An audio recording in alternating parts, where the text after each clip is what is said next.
Hey, what's going on, guys? This is a one-part series that's going to cover the entirety of the topic on how to aim.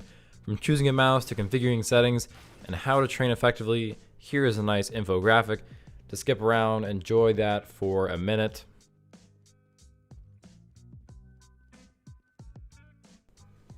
So something I think that is often overlooked when players are trying to improve their aim is the quality of the mouse they are using.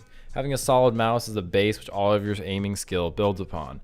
Now, I'm not going to say everything about this topic. In the description, I'll have written out a little more detail about what I'm going to say. But for now, I'm just going to talk about the quality of the mouse. And I personally own a Zowie mouse, which is the ZA11, the Rival mouse from SteelSeries, and the Death Adder from Razer. And I'm going to quickly give you my opinion on those and the things you should search for when looking for a mouse.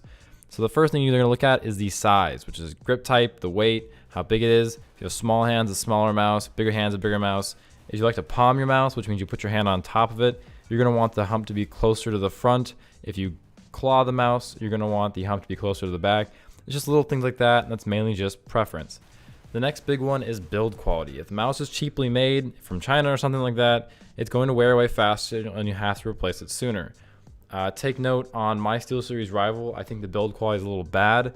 The top finish got messed up pretty easily, and the right side grips got holes in them just for a few months of using it where my fingers would rest when I'd play.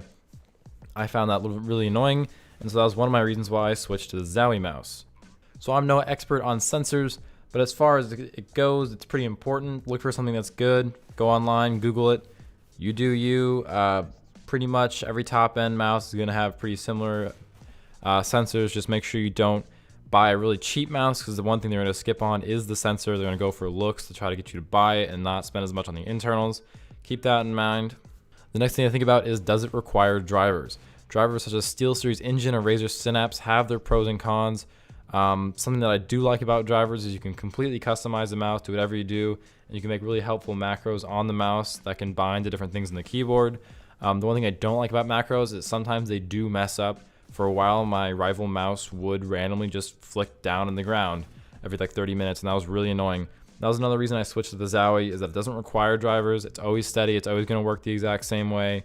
And if you go anywhere, it's also going to be the exact same. So another tip I have for you is beware of gimmicks. And what I mean by this is so many mice companies are going to advertise their mouse as having 6400 DPI. Like, that's some impressive number. High DPI isn't necessarily a good thing, and just because your mouse can go that high doesn't mean it's accurate that high, or you should be anywhere near that. Counter-Strike players are usually going to be around 400 to 800 DPI. If you're going above that, you're going to have pretty low in-game sensitivity, and just keep in mind that as you go higher, the mouse becomes less and less accurate. And my last tip for you when choosing a mouse is to look at what the pros are using. Keep in mind that most pros do have sponsorships, so they're going to be using mice from that sponsor. But ones that aren't signed or just have a free choice of mouse, they're usually good to look at, and also what mouse they aren't using from a certain brand is usually a good indication of what would be competitive. So once again, I do have all three of these mice. You're seeing them on the table with my crappy homemade footage right now. So I've used the Death Adder for a year. I used the Rival for a couple months, and then I had to switch to the Zowie.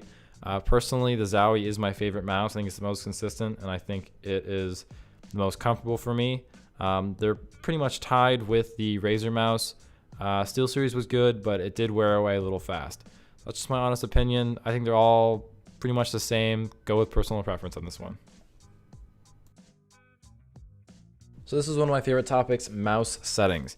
Now I'm going to blow your mind real quick with a really cool analogy. I like to compare high sensitivity and low sensitivity to writing with a pen or writing with a pencil. Imagine you're writing with a pencil and you make a mistake. You can easily erase it and go on. This is just like playing with a low sensitivity. It's more forgiving. You make a mistake, it's a small adjustment, and you're done. Now, playing with a high sensitivity is like writing with a pen. It's big, it's bold, and you mess up, you're fucked. You can't erase it. But if you're able to play well with the pen or using a high sensitivity, you're going to stand out and look pretty insane, and you're going to hit some awesome shots. So the question is, which do you choose, high or low sensitivity? Personally, I like choosing an erasable pen, so like right in the middle, and that should be where you are too, right in the middle between low and high. Now here's a range that I think is acceptable. Of course, there are pros who play on the extreme ends of high and low, but in general, this should be a rule of thumb. Depending on your mouse size, which should look more like a tablecloth, And most importantly, if you use your wrist or your arm to aim, you will either play with a lower or higher sensitivity. The average pro player uses a sensitivity between 1.7 and 2.3. I don't believe in all that mumbo jumbo about adding 2 and minusing 2 and dividing by some obscure number until it feels right. Something in the area of 2 may not feel comfortable because you are used to using a ridiculously high sensitivity. Choose something that gives you the ability to be snappy up close yet still able to aim smoothly at longer ranges, such as on long dust 2 or on cobblestone. A technique I find useful is to do one straight swipe from one side of your mouse pad to the other. If you are spinning multiple times, that is bad. If you can't make 180 degrees, that is bad too. Something that is good to aim for is being able to do almost a perfect 360. This means that if you're in the center of your mouse pad and you swipe to one side as if someone's behind you, you should pretty much do a 180. This is a good rule of thumb as a decent sensitivity and being able to aim left and right quickly, being snappy up close, and being smooth at long range. Back to what I said about using your arm and using your wrist. Remember, if you're using lower sensitivities, which most players should be using, use your arm for big adjustments and looking around the map, and use your wrist for fine-tuning your aim. The main area of focus when playing Counter-Strike is a small center section of your screen. With proper crosshair placement, you will rarely be making large flicks anyways, so ensure you can be extremely precise in this area. If you think you play well at a higher sensitivity, try lowering it and see how you play. In most cases, you will be more consistent and be way more accurate. If by some miracle you're still watching this video, now you're going to learn how to change 2 new settings. My biggest advice for this is our brains are incredible and do it all in one quick change. Stringing out, if you're at like say 6 sensitivity, changing to 5, changing to 4, changing to 3, changing to 2, over the course of a month, you're only going to waste time and make yourself more consistent. Go from 6 to 2 in one jump, your brain's going to adapt and you're going to be playing like normal before you even know it.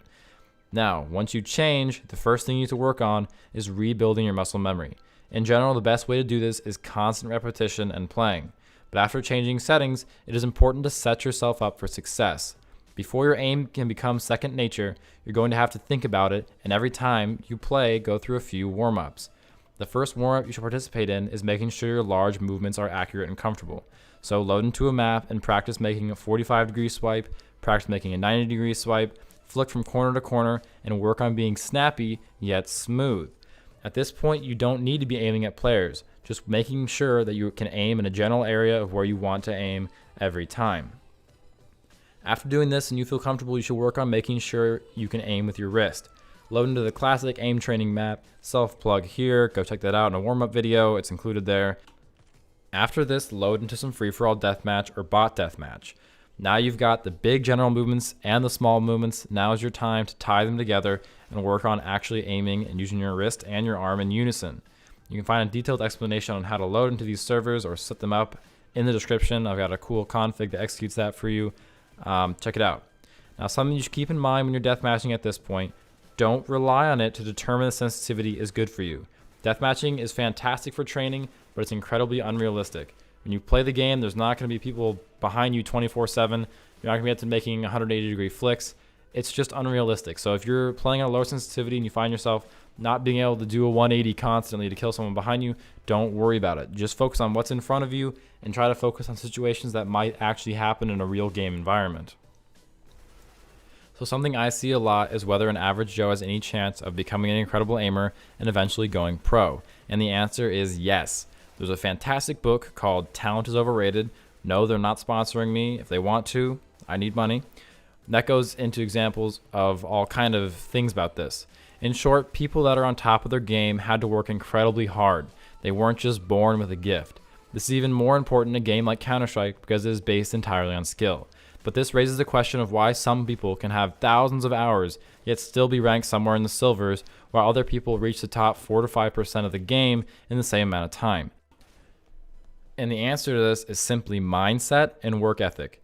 People who have a competitive mindset where they don't play the game just to have fun, but play the game to win, which for them is fun, won't stop until they're the best. The other part is work ethic. Mastering the basics of the game, aim, movement, require hours of hard work and an open mindset. This brings me to the most important part of improving your aim.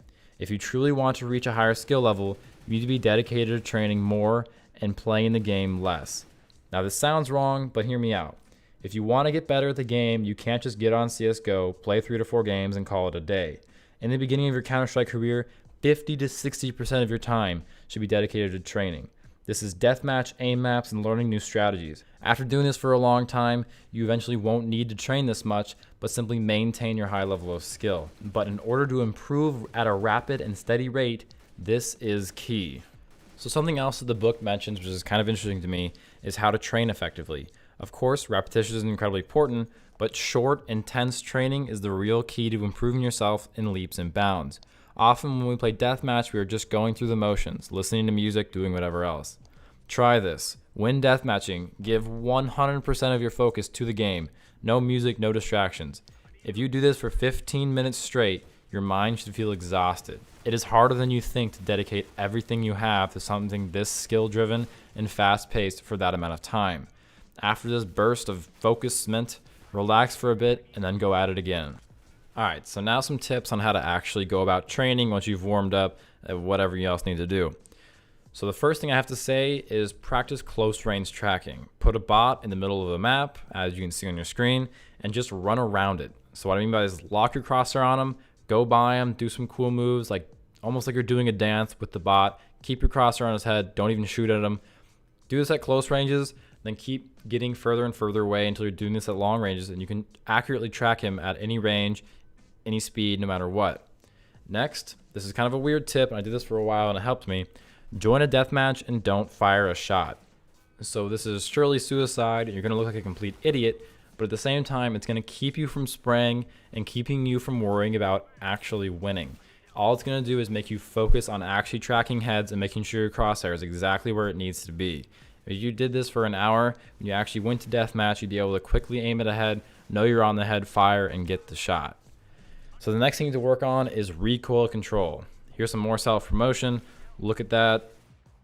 Next is flick shots. Now this is something that you shouldn't really worry about because most of the time you're going to have good crosshair placement. You're not going to be flicking all over the map, but it's something that you should practice just in case, and occasionally it does help. This is easily done by using a classic aim training map or just going into some map and practice one tapping without starting on the opponent as seen here. So the last section is just when you can't aim. This one's pretty short. The first thing is when you're not playing well, you've been playing well and all of a sudden you can't hit your shots. This is called when you're in a slump. Simply put, don't change your settings. I have a great video on that. Push through and you will improve. But here's a tip that I found useful that goes completely against that. If you feel like your sensitivity, which once felt slow, now seems fast, hop into a deathmatch and raise your sensitivity to something high, like 10. Play for a few minutes, and when you switch back, you should feel all normal again. It's weird, but it works because your mind gets used to playing super high. You come back, feels normal, you feel comfortable, you're good to go. If all else fails, take a break, clear your head, and try again later. And remember, it's just a game. Don't take it so seriously. Thanks for watching, guys. Hope I helped you with something. Remember to like if you liked the video, dislike if you didn't care for it. Comment below with any questions and I will answer them. I read all of them. Thank you very much. Have a good day. Peace out.